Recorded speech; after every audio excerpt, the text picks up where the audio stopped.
হুজুর জান্নাতের ভেতরে আবার শপিং মল থাকবে কেমনে? প্রশ্ন আসতে পারে না?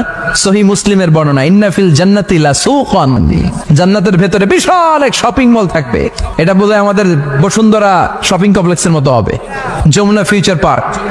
দুবাইতে যে একটা আছে বিশাল শপিং মল, মালয়েশিয়ার মিড ভ্যালি, এগুলোর মতো হবে মনে হয়।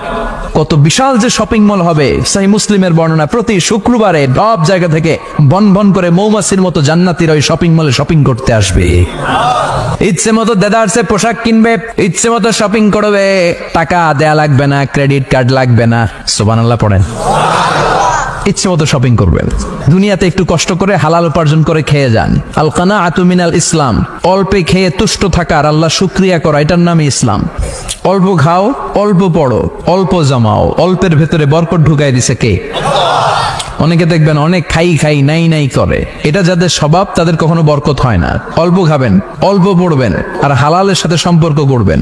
আল্লাহুম্মা কফিনি বিহালালিকা আন হারামিক ওয়া আগনিনি বিফাদলিকা আম্মান সিওয়াক।